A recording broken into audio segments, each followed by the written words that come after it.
Hi, this is Kelly, and you're watching Reading Between the Legs. This is honest talk on sex, health, and soul. So you'll notice that my beautiful face is back. By popular demand, everybody really was missing, I think, the videos, and I'm totally okay with that. Like I said, I would rather do them if that's what you want.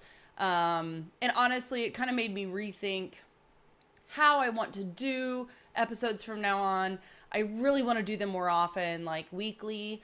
And so I'm thinking that I just need to make this a little easier for myself. I think I was trying to make content way too in depth and too difficult.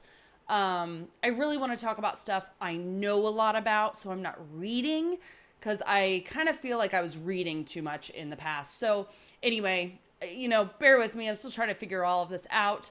But I really do appreciate the input I'm getting so far. And I really want to start talking about more stuff more often and get stuff to you. And if you have feedback or other things that I haven't talked about yet that you want to hear about, please throw all of that at me, because I like I've always said, I want to talk about stuff that you want to listen, you want to know about. So anyway. Today, I'm going to talk about a little bit about HPV and cervical cancer. This is something that, for many reasons, I think is very important for everybody to be well educated on. All people, I think, but especially women. So, cervical cancer I know so much about it because I test for it like every day. We do pap smears, pap tests. Pretty much every day I do one at least. And I find in my patients that a lot of them just don't even know what a pap test is, why it's done, what cervical cancer can be caused by. And so I just want to give all that info to you guys right now. So just a little stats here. In 2016, there were 7.7 out of 100,000 women that were diagnosed with cervical cancer. The most common age at diagnosis is between age 35 and 50.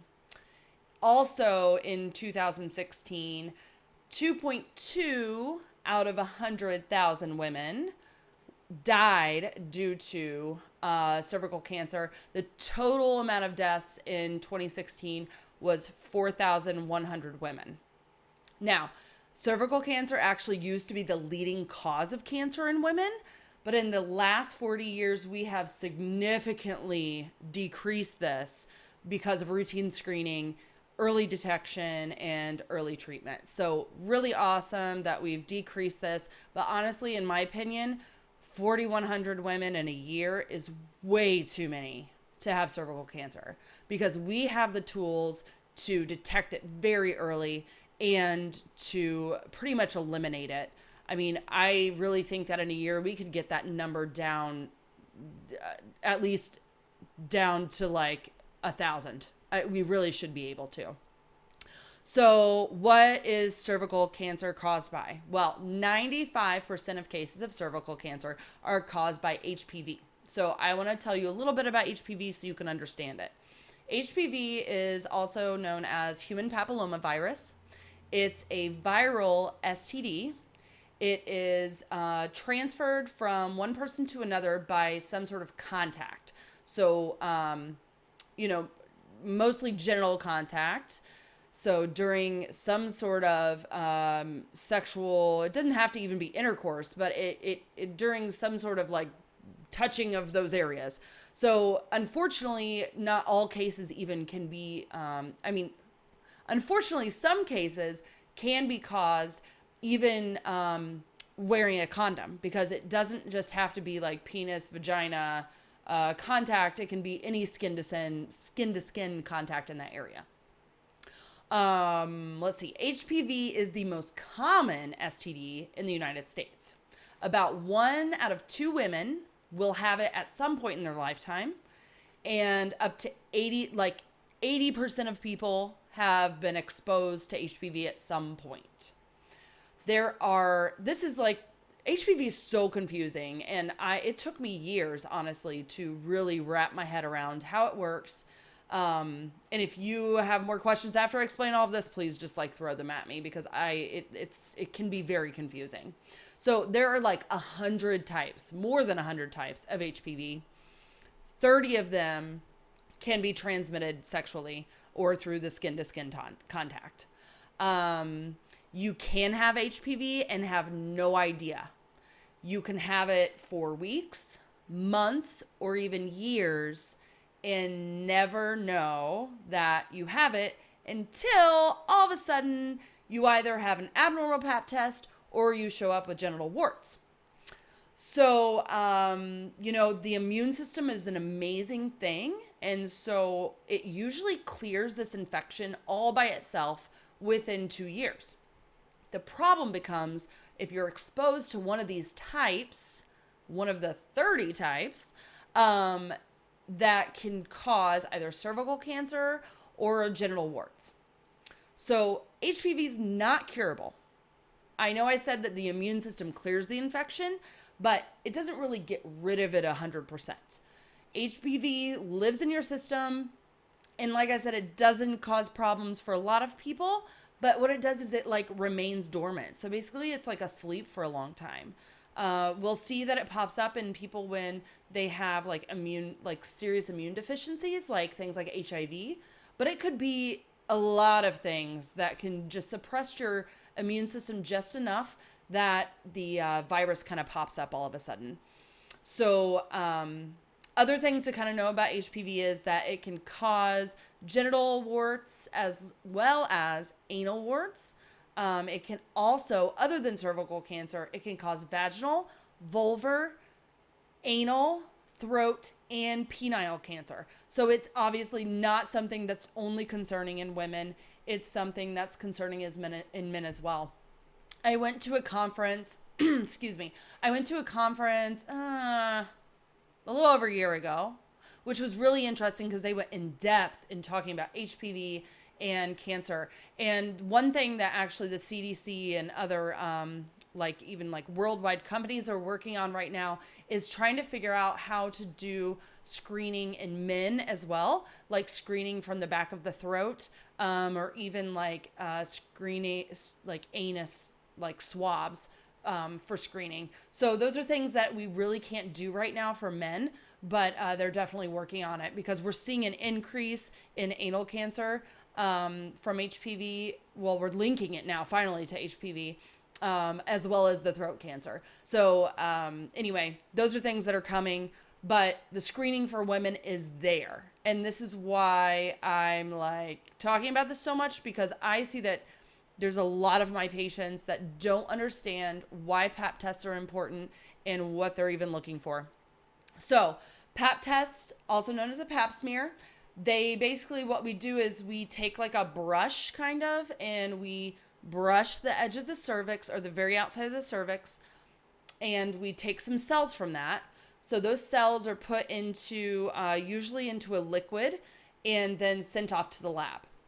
The lab will look at those cells under the microscope and make sure that they look normal, basically. There's lots of different results that we can get from pap tests. There's the normal result. There's also what's an unclear result, which is a very common result. It's called ASCUS. That stands for abnormal squamous cells of unknown significance. So an easier way to explain that to you is unknown abnormal cells that we don't know what they were caused by. So that's why I'm saying it's unclear. It's not really a clear result. Normally, we will just do a repeat test in a year, or we do HPV testing because we know the link between abnormal cells and HPV can lead to cervical cancer. So those people we will watch a lot closer. There's also precancerous cells, also known as dysplasia, if you ever hear your doctor talk about that. And those cells are caused by HPV. They can be low grade. So it's kind of all right, let me start here. kind of think of it like a ladder. So the higher up on the ladder, the more concerning it is. The lower down on the ladder, not super concerning. We will, just follow up a little closer than if you had no abnormalities. So low grade, it's at the bottom here. And then high grade, it's up a little higher. So, it's based on the degree of change to that cell that came from the cervix. So not trying to get too crazy in depth with, lab results and all of that with you, but just so you have a little bit of understanding about it. So based on those, results and whether you're the HPV type, that's the other thing we always look at, because there's certain types we know are very high risk for cervical cancer, type 16 and 18. So if we get an abnormal cell result, we'll also test for HPV and look at the specific type of HPV. It's like a DNA test they do. It's so cool that we can do this now. To see if it's 16 or 18, because if it is, we are going to follow up much closer, or we may go straight to doing a procedure on the cervix, because we would be concerned that could lead to cancer, since we have a clear distinction between that type of HPV and cervical cancer. So lots of different things we do following up. There's biopsies. Some physicians are still doing what's called cryotherapy, where basically they freeze the cells on the edge of the cervix. And then there's even going as far as a cone biopsy, or where they really take a large piece of the cervix off to remove all the cervical, all the cancerous cells. Unfortunately, I've had women come in with very high grade abnormalities on their first test, and they have to have even up to hysterectomies, because the cancer has spread so far, or we're finding cancer in a large part of the cervix, so we really have to take a lot of it out. So between 2013 and 2015, they actually changed the screening guidelines. They used to be done every year, but now they're recommending they be done every 3 years, even up to every 5 years over the age of 30. So we do not start Pap testing until the age of 21 now. And then the recommendation is that they are done every 3 years. And if the screening's abnormal, we do HPV testing under the age of 30. Now, over the age of 30, they will do HPV and Pap testing every 3 years. And like I said, even every 5, although I haven't seen a lot of doctors that are doing every 5 years yet. I think it's mostly people are very nervous to change their screening process from every 3 to 5 years. I think a lot of physicians I've talked to are worried that, we're going to lose patients and they're going to forget that, we did it 5 years ago, so now I need to do it now. I think it has a lot to do with that, but also just the comfort level of not doing screening every 1 to 3 years. So, you may notice your doctor is recommending a change in your screening, but that's why they've done a lot of research on, actually, we were doing too much procedures on the cervix, because we were finding abnormal cells and following up way too closely, doing way too many procedures. And we found that the body is amazing. And like I said, the immune system will take care of this virus on its own 9 out of 10 times. So depending on the age, but most of the time, 9 out of 10 times, that, your body will take care of it.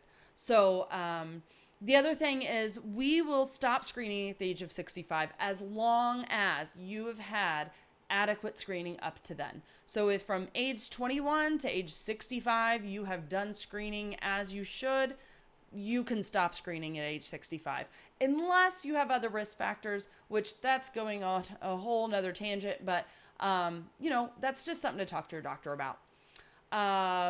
Some people also have had total hysterectomies, so the whole uterus and the cervix were taken out for reasons that aren't because of cervical cancer, like fibroids or endometriosis, or really just horrible bleeding patterns that we can't get under control. So for those reasons, you don't need to have Pap tests anymore. Now, if the cervix was removed because of cervical cancer, you still need to have very close testing done And even for some people up to the age of like 75, we'll continue to do testing. So that's kind of about the Pap test. Sorry I went so much into depth, but I'm telling you, I unfortunately have so many patients that have no reason why we're doing it or what the importance is. So I really just want you to understand, the reason that it's so important to do it so closely together or so often is because if we catch it early, there is such a small chance of it turning into cervical cancer. Cervical cancer grows so slowly. It's like the most slow developing cancer. Cells turn from normal to abnormal or to cancer over years or decades even, not just days or months. So it's not like, a lung cancer, unfortunately, that can go from very small to spreading everywhere so quickly. 80, and like I said, 80%, even some abnormal cells, even 90% of those cells don't even turn to cancer at all. So screening, your routine screening is very important. And if you find something abnormal all of a sudden, go to your doctor. If you're having bleeding in between periods, bleeding with intercourse all of a sudden, those are reasons to go talk to your doctor, because it could be a signal that something's wrong with the cervix and it needs to be taken, we need to take a look at it earlier. So something really awesome that has come out, not recently really, but I haven't heard a lot about it. Unfortunately, I feel like it's something that we should be talking a lot about, is the HPV vaccine. The HPV vaccine, there's 3 types of them. The most common one is called Gardasil 9. But there's 3 different types. There's Cervarix, there's just the regular Gardasil, and then there's the Gardasil 9. The Cervarix protects against those 2 types I talked about earlier, types 16 and 18 of HPV. Those are the types that cause most cervical cancer. The regular Gardasil protects against those, but also protects against type 6 and 11, which cause genital warts, or the most common cause of genital warts. Gardasil 9 protects against those, plus 5 other types, which we are finding a link that all of these 9, it's called Gardasil 9 because it protects against 9 different types. So all 9 of those types cause up to 90% of the cancers, and not just cervical cancer, but also, like I said earlier, the throat cancer, vaginal cancer, anal cancer, penile cancer, all of those. So, super important. I know there's like so much talk about vaccines right now. I'm not going to get into that at all. You have your own thoughts about vaccines. Hopefully you believe in them and you think that they're a good idea. But the biggest debate I know that I heard when the HPV vaccine first came out was people were not understanding why it was recommended at such an early age. So the recommended first dose right now for children is between the ages of 11 and 12, before that child is possibly exposed to HPV at all. You can get 2 doses between the ages of 11 to 14. And if you're over the age of 14, they are actually recommending 3 doses of the HPV vaccine. Now, there is some new recommendations that you can actually get the vaccination up to the age of 45. But for the most part, the purpose of the vaccine is not to cure anything. It's to prevent ever being exposed to HPV, or not being exposed, but to getting the virus if you're exposed. So, like I said, it's super controversial because it's at the early age, and people, I know when I was like reading a lot of things and watching even some, what was I watching? This was years ago. I don't think it was Oprah. I don't remember what it was, but anyway, it was like a daytime talk show, and there were like parents that were freaking out that were encouraging this at such an early age, because it's like, well, you're encouraging my kids to have sex because, well, they have this vaccine that will prevent HPV. Well, no, we want to give it to children at that early age because it's preventing a cancer. So, let's just look at it this way. If there was a vaccine that could prevent lung cancer or breast cancer, why would you wait until the age of 21 to give that vaccine? Wouldn't you want them to get that as early as possible? Yeah, because why not? Let's give our children this vaccine as early as possible before they're ever even exposed. And I know all of us would love to think, well, not all of us because I don't have children, but everyone likes to think, well, my kids aren't going to have sex until 21 or whatever, or my kids aren't going to be sexually active until marriage. Well, that's not the truth. I have 14-year-olds that are pregnant, unfortunately. So let's give this to children early, and then they never have this risk of, getting the HPV virus or getting HPV. And we just kind of cut that out altogether. The other thing, and I just harp on this forever, is the importance of education and early screening. So at the age of 21, you need to be starting to get Pap tests, and we need to start, educating our kids. Like I just talk about this all the time. I could talk about it constantly, about HPV and cervical cancer. What causes it? How do we prevent it? All of those types of things. So like I said, if you have any questions about HPV or cervical cancer, please reach out to me. But also you can always look on the CDC website. There's some really great info on there that's easy to read, easy to understand, not only on HPV and cervical cancer, but also on the vaccine. So if you have kids that are getting around that age and you have questions about the vaccine itself, please look it up on the CDC website. They have actually a specific page just for parents that have questions about, what is the vaccine? What does it do? When should my kids get it? What are the possible side effects? I know those are things that we all worry about. So check it out. Let me know if you have questions, please, though, because I'm more than happy to answer them. So that's really it for today. I hope I gave you a little info that you didn't know. Throw anything at me if you need to know more. And next episode, like I said, I'm going to try to do this weekly. So next week, I'm going to talk about the other STDs out there. I haven't really gotten there, but I think it's really important to kind of talk a little bit more about things like gonorrhea, chlamydia, and also some STDs we don't know a whole lot about, like syphilis. Not going to talk a whole lot about HIV next time. I think HIV really needs to be on its own episode, but I will be kind of hitting those other more common STDs next week. And if you have a specific question about an STD between now and then, drop it at me.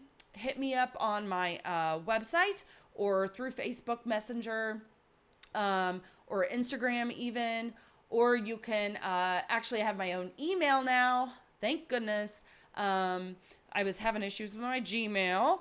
But so I have my own email now. It's kelly@readbetweenlegs.com. So, throw me an email at that email address as well. I would love to hear some feedback from you guys. I really hope you have a good day. I'll talk to you later. Bye.